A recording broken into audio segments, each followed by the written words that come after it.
Iran launches a new wave of attacks on Israeli targets as part of the escalating conflict between both nations. China and Kazakhstan signed energy cooperation and digital transformation agreements to strengthen bilateral relations. In the United States, President Donald Trump orders to escalate deportations and focus on so-called sanctuary cities amid growing protest against his policies.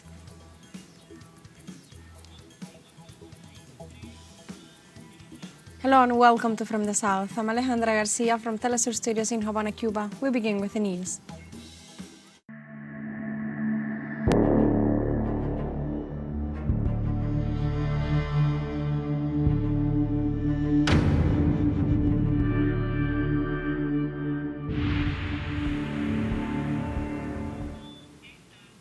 Iran launched a new wave of attack on Israeli targets Monday as part of the escalating conflict between both nations.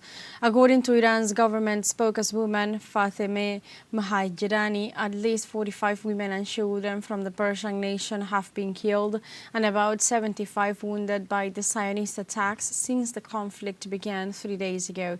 The Islamic Revolutionary Guard Corps announced that the strike in response to Israeli aggressions will continue all through the night into Tuesday, while the Supreme Leader of Iran, Ayatollah Ali Khamenei, affirmed that the Zionist regime's power of deterrence had come to an end.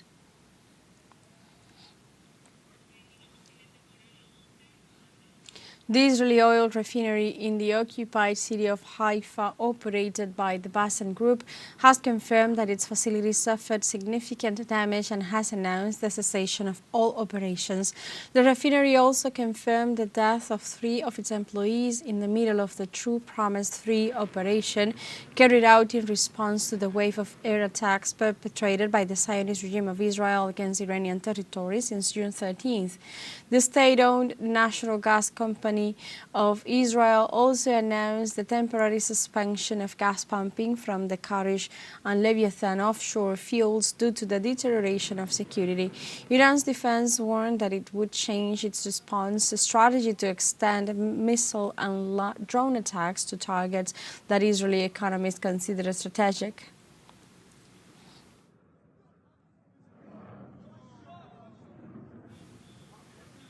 One Iranian television employee was killed on Monday during the Israeli bombing of the building of the Iranian Radio and Television Corporation. The employee, identified as Masoumeh Assimi, was killed by the bombing's shockwave, which also damaged the building infrastructure and interrupted the live broadcast. Iranian Foreign Ministry spokesman Ismail Bakai condemned the aggressions and affirmed that Tel Aviv ranks first in the assassination of journalists and media professionals. Iranian state television denounced the action as an attempt by Israel to dismantle the news media, a key player in the coverage of the current aggressions.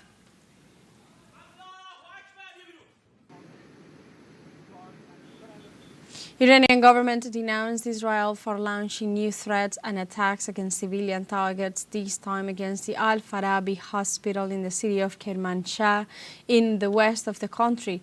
Authorities reported that the Israeli attack led to the activation of the air defense system following the bombing of the military base in the Kermanshah region.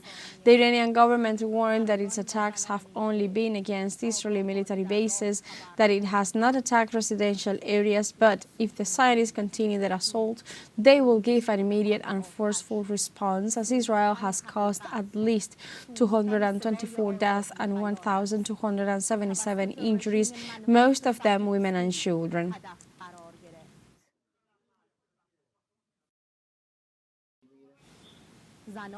Oman condemned Monday the Israeli aggression against Iran and sent its condolences to the government and people of the Persian nation for the victims of the Zionist attacks. The expressions of sympathy were issued by the Sultan of the nation, Haytham bin Tariq, who reiterated the importance of returning to negotiations, dialogue and mutual understanding to curb the escalation of violence. The Oman leader reaffirmed its country's commitment to the resolution of the conflict through political, diplomatic and peaceful means.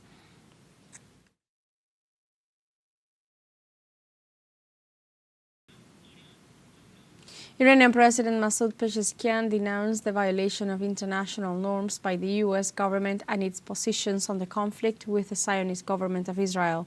The Iranian leader reiterated that they did not want war and did not start it, also emphasizing that they are always open to dialogue and negotiations. He also stressed that his country is not developing nuclear weapons and that as a sovereign nation it has the right to use nuclear energy for research and peaceful purposes for the benefit of its society and not to suffer loss of life or property. In this regard, Russia, China, other governments and organizations around the world have condemned the Zionist attack against Iran, while the United States has defended Israel.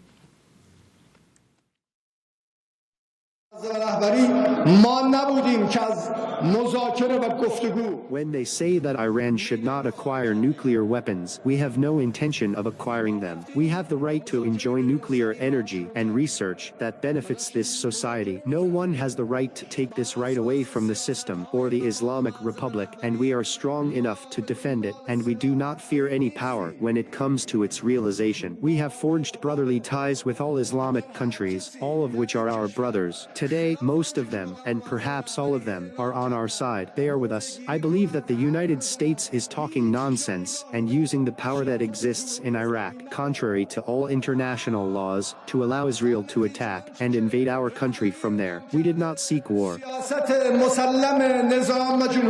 Iranian Foreign Minister Abbas Araghchi called on all Iranians inside and outside the country to unite, urging them not to give in to the enemy and to fight for their homeland.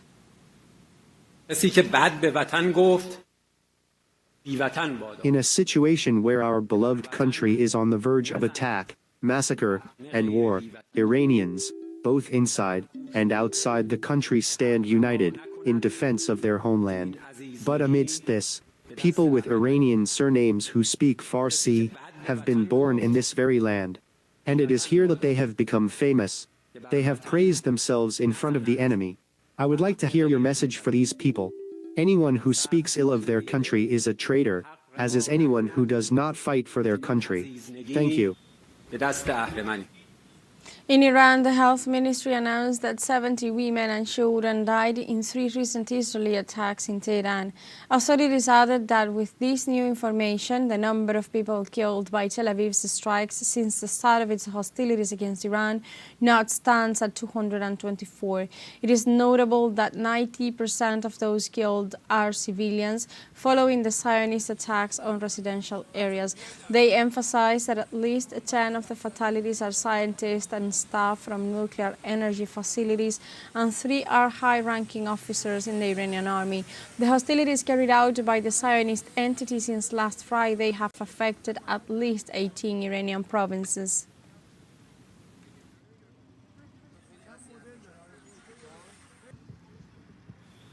The Iranian government could decide to leave the Nuclear Non-Proliferation Treaty following some nuclear signatories, as Israel had violated it by having attacked 3 nuclear facilities of Iran. Foreign Ministry spokesperson Ismail Baqai announced that the parliament is preparing a bill to endorse their exit. In this regard, Baqai highlighted Tehran has been always opposed to the development of nuclear weapons. Meanwhile, President Masoud Pezeshkian reaffirmed the nation would defend its inalienable right to harness nuclear energy for peaceful purposes. Furthermore, the leader denounced that the United States resorted to intimidation as Washington allowed Israel to strike. The authority further underscored both states violated international regulations. In addition, he remarked Iran has never looked for nor initiated a war.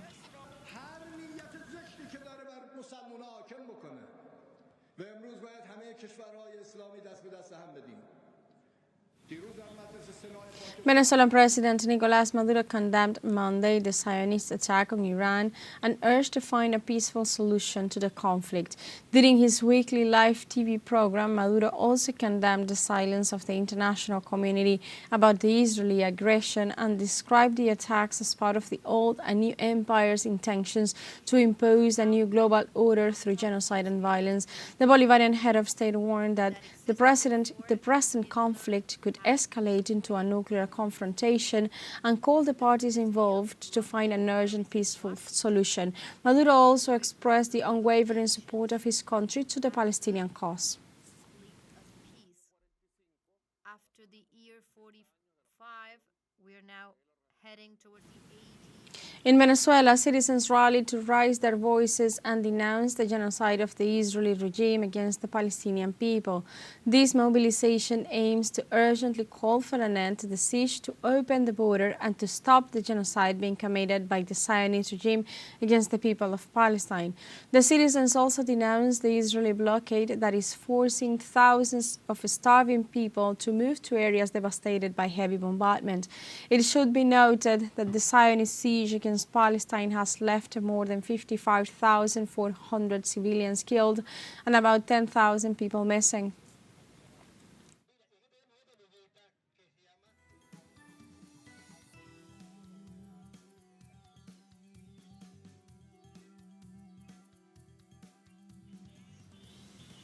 And now we have a short break coming up. Don't go away, we'll be right back.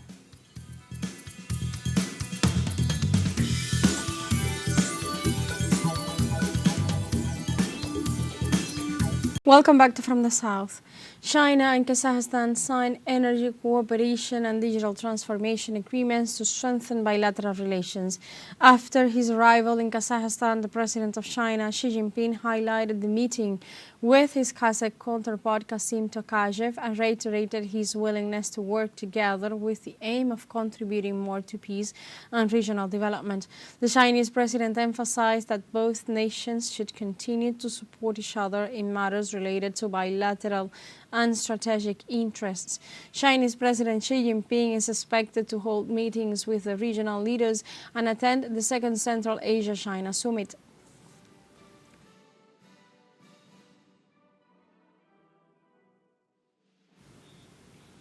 The Russian Federation complies with the agreements established in Istanbul by delivering more than 6,000 bodies of fallen soldiers to the Ukrainian regime. The head of negotiations on behalf of Russia, Vladimir Medinsky, said that Moscow received a total of 78 bodies of Russian soldiers from Kyiv. Medinsky indicated that the exchange of prisoners of war continues along with the exchange of seriously wounded soldiers on the front lines. Russia and Ukraine reached a humanitarian agreement during talks held in Istanbul on June 2nd.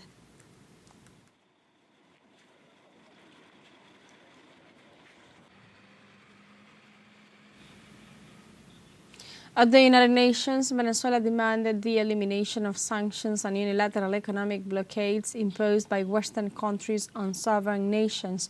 During his speech, Venezuela's Foreign Minister Ivan Gil recalled that the coercive and illegal measures imposed by the United States and its allies only serve to generate economic instability and heighten political tensions in the region.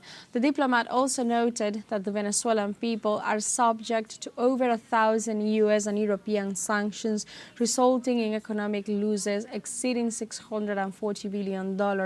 Gil also expressed solidarity with Cuba, which is affected by U.S. blockades, and demanded that Washington remove the Caribbean nation from the list of countries allegedly promoting terrorism. Este tipo de medidas que pretenden ejercer presión. These types of measures that aim to exert pressure, exploitation, domination, and subduing sovereign and independent nations are now the biggest obstacle to implementing development plans in nations subject to these so-called sanctions, and even to implementing the 2030 Agenda for Sustainable Development and the effective and timely achievement of its sustainable development goals. For his part, Cuban Vice Minister of Foreign Affairs Carlos Fernández de Cosío explained that the U.S. blockade limits the island's commercial development with other countries around the world.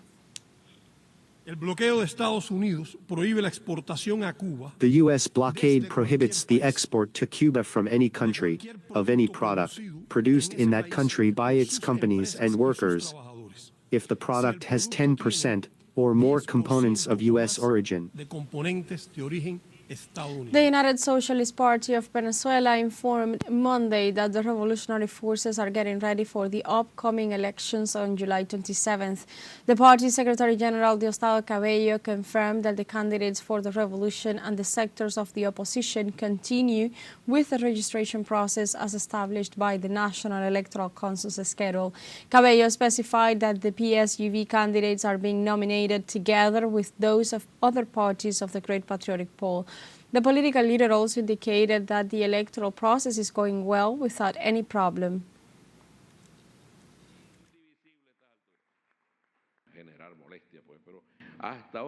We can say that up to now this has been a peaceful process, respectful of the established rules, respectful of the entrusted task.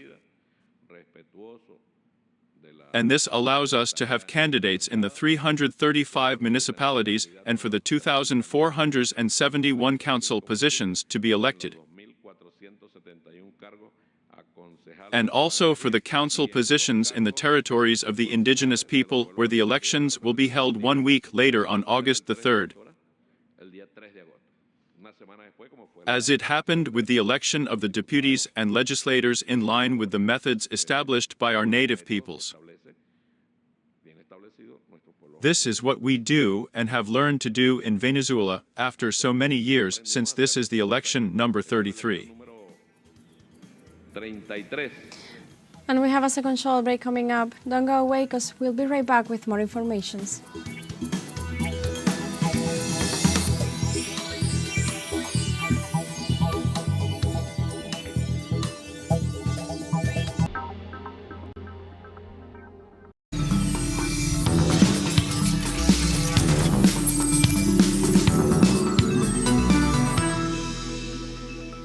Welcome back to From the South. The U.S. President Donald Trump ordered immigration enforcement agencies to heighten raids against migrants in Democrat-led governorships. On social media, the Republican leader reaffirmed that immigration and customs control agents must increase their efforts to detain and deport all undocumented immigrants in cities as Los Angeles, Chicago, and New York, which he described as the core of Democrat power. The main goal of such anti-migrant policy has been to accomplish executing the largest mass deportation program in the history of the United States. In this regard, President Trump noted the deployment of border patrols and law enforcement agents on urban cities to repress the likely outburst of rallies against anti-immigration actions.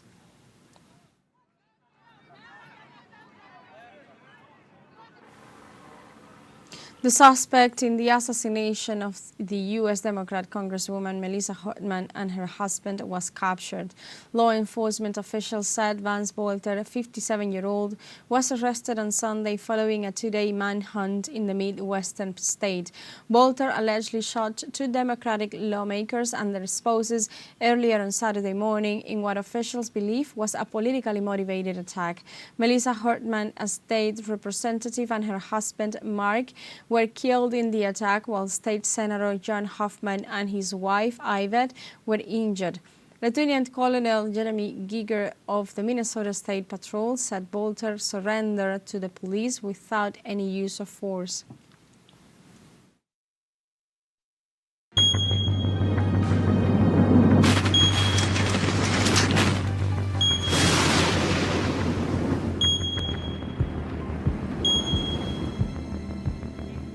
Five people were killed and 3 went missing in northwestern Virginia when flash floods caused by heavy rain hit the United States.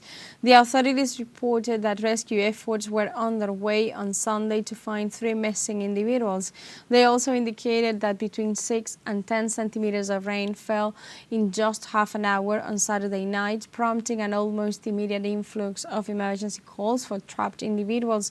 Governor Patrick Morrisey declared a state of emergency in Ohio County.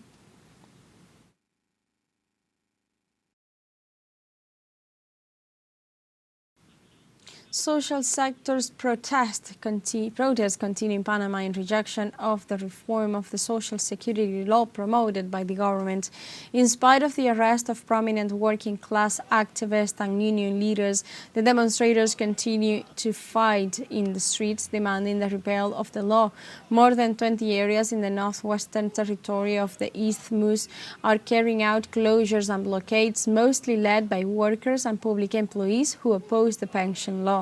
In this context, a leader of the banana sector was recently arrested in the Panamanian province of Bocas del Toro, accused of allegedly committing a crime against the administration of justice in the modality of justifying a crime.